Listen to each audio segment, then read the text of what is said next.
আমার পাড়ায় এক বৃদ্ধ দম্পতি থাকে, যাদের আমি কাকু ও কাকিমা বলেই সম্বোধন করি, বাস করেন।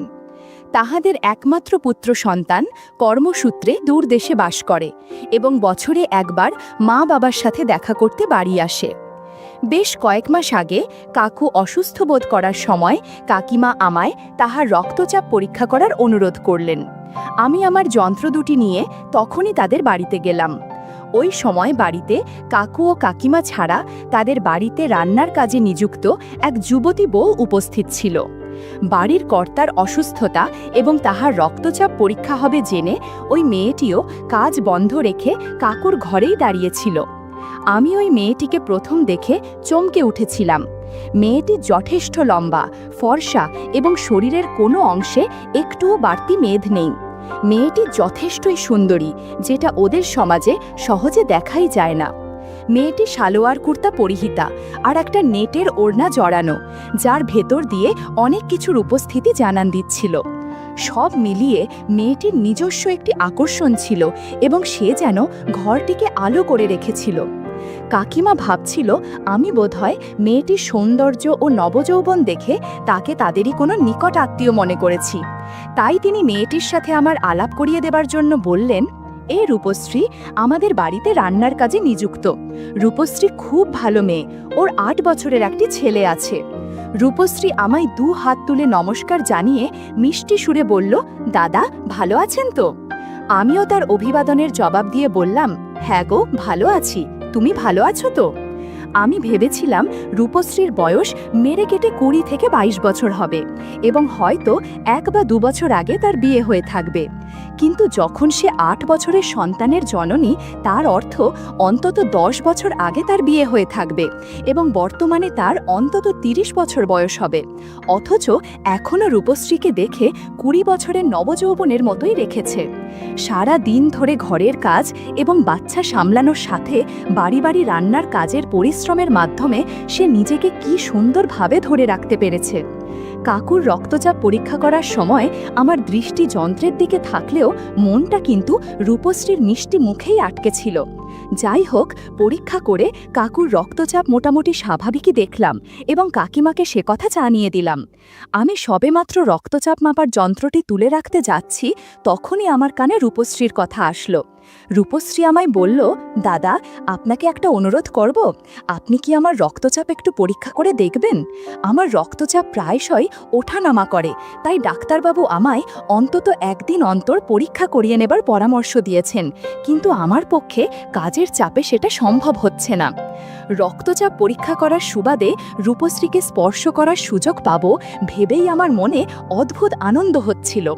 আমি রূপশ্রীকে বললাম, হ্যাঁ কেন করব না, এসো তুমি আমার পাশে বসো, আমি এখনই দেখে নিচ্ছি। রূপশ্রী আমার পাশে বসে ফিস করে বলল, কি দেখবেন? আমার আর কি দেখতে চান? রূপশ্রীর কথা শুনে আমি চমকে উঠলাম। ততক্ষণে কাকু ও কাকিমা দুজনেই পাশের ঘরে চলে গেছেন। আমি রূপশ্রীর দিকে তাকালাম। তার চোখে আমার প্রতি একটা অদ্ভুত আকর্ষণ দেখতে পেলাম। রূপশ্রী আমার সামনে তার একটা হাত এগিয়ে দিল এবং আমায় তার কুর্তার হাতা গুটিয়ে দিতে অনুরোধ করল। রূপশ্রী বিশেষভাবে বেঁকে বসল, যার ফলে হাতা গোটানোর বা বাঁ হাতে রক্তচাপ মাপার যন্ত্রের বন্ধন পরানোর সময় আমার হাতে বেশ কয়েকবার স্পর্শ করল। আমি আবার রূপশ্রীর মুখের দিকে তাকালাম। মুখে সেই দুষ্টুমি মাখানো মুচকি হাসি এবং চোখে আকর্ষণ এবং সমর্পণের ভাব। সে আবার মুচকি হাসি দিয়ে আমায় ফিস করে জিজ্ঞেস করল, হাত দিতে কেমন লাগলো? ভালো লেগেছে? জিনিসটা পছন্দ হয়েছে? আমিও মুচকি হেসে বললাম, খুব ভালো লেগেছে, এটা খুবই সুন্দর। এই বলে আমি স্টেথোস্কোপটা কানে লাগিয়ে পর্যবেক্ষণ করতে লাগলাম। রূপশ্রী আবার ফিস করে বলল, মনে হয় এভাবেই প্রতিদিনই আপনাকে আমার রক্তচাপ পরীক্ষা করে দিতে হবে। আমি সাথেই বললাম, হ্যাঁ তাতে আমি 100 বার রাজি, তবে এখানে নয়, তুমি প্রতিদিন এই সময় আমার বাড়িতে চলে এসো, আমি তোমার রক্তচাপ দেখে দেব। আমি প্রতিদিন ওই সময়ই রূপশ্রীকে আসতে বলেছিলাম, কারণ ওই সময় আমার স্ত্রী শিক্ষকতা করার জন্য বাড়িতে থাকে না এবং আমি একলাই থাকি। আমি রূপশ্রীর রক্তচাপ পরীক্ষা করে দেখলাম মোটামুটি ঠিকই ছিল। রূপশ্রীকে সে কথা জানিয়ে দিতে সে মুচকি হাসির সাথে আসছি, আগামীকাল আপনারই বাড়িতে আবার দেখা হবে বলে রান্নার কাজ করতে চলে গেল। পরের দিন রূপশ্রী ঠিক সময়ে আমার বাড়িতে আসলো। আমি বাড়িতে একাই ছিলাম, তাই সাথে সাথেই তাকে আমার ঘরে ঢুকিয়ে নিয়ে সদর দরজা বন্ধ করে দিলাম। সেদিন রূপশ্রীকে ভীষণ সুন্দর দেখাচ্ছিল।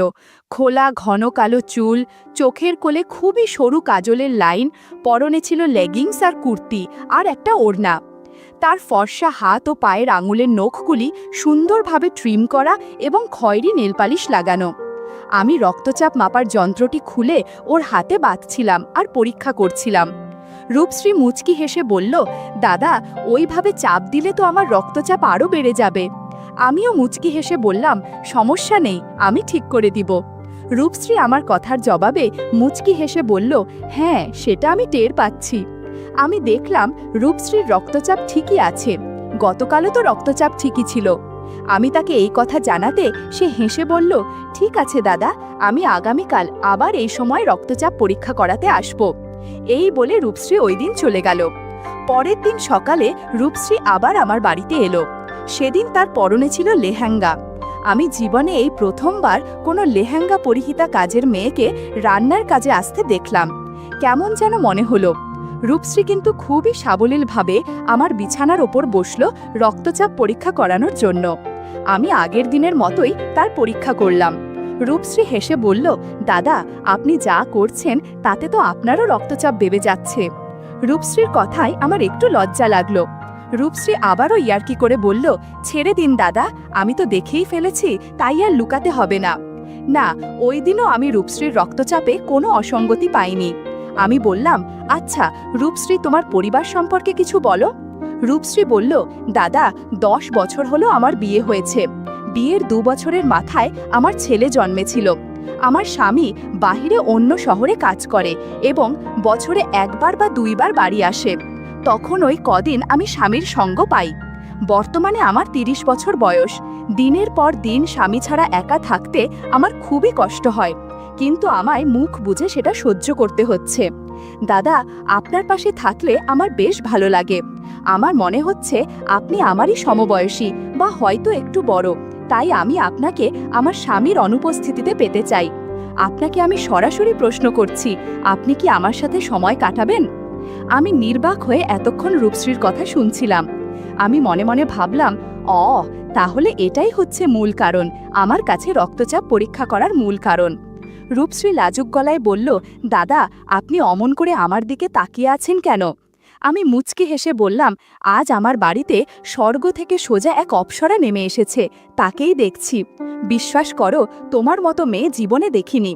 আমার মাথায় কিছু বিষয় ঘুরপাক খাচ্ছিল, যে কারণে আমি একটু স্থির হয়েছিলাম। বোধহয় রূপশ্রী আমার মনের কথা বুঝতে পেরেছিল, তাই সে আমায় বলল, দাদা, হঠাৎ ঝিমিয়ে পড়লেন কেন? কি চিন্তা করছেন? ভয় পাচ্ছেন যদি আমার কোনো সমস্যা হয়ে যায়? না দাদা, কোনো চিন্তা করবেন না। আমি গতকাল থেকেই আপনার কাছে আসার আগে ঔষধ খেয়ে নিচ্ছি, তাই আপনার টেনশন করতে হবে না। আপনি নিশ্চিন্ত মনে পর্যবেক্ষণ করো। বন্ধুরা, তোমরা নিশ্চয়ই বুঝতে পেরেছ আমি কি বোঝাচ্ছি। ইউটিউবের কড়া নিয়মের কারণে এসব ঘটনা সরাসরি বলা যাচ্ছে না। তোমরা কমেন্টে দেয়া লিংক থেকে আমার ওয়েবসাইট ভিজিট করো, সেখানে একদম খোলামেলা গল্প দেয়া আছে। প্রায় 20 মিনিট ধরে রূপশ্রীকে পর্যবেক্ষণ করেছি। আমি সে কথা জানাতেই রূপশ্রী বলল, হ্যাঁ দাদা, আপনি অনেক পরিশ্রম করেছেন, আজকের মতো এ পর্যন্তই থাক। রূপশ্রী বলল, ঠিক আছে দাদা, তাহলে এবার আমি আসি, আগামীকাল আবার এই সময় আসব। পরের দিন রূপশ্রী ঠিক সময় আমার বাড়িতে এলো। আজ রূপশ্রী শাড়ি পরে এসেছে এবং এই পোশাকেও তাকে ভীষণ সুন্দর লাগছে। রূপশ্রী মুচকি হেসে বলল, দাদা, ভালো আছেন তো? রাতে ঘুমিয়েছিলেন তো, নাকি আমার কথা ভেবে জেগেই রাত কাটিয়ে দিয়েছিলেন? আমি শুধু হ্যাঁ আর হুম বলে উত্তর দিলাম। আগের দিনের মতোই আমি ওর পর্যবেক্ষণ করতে লাগলাম।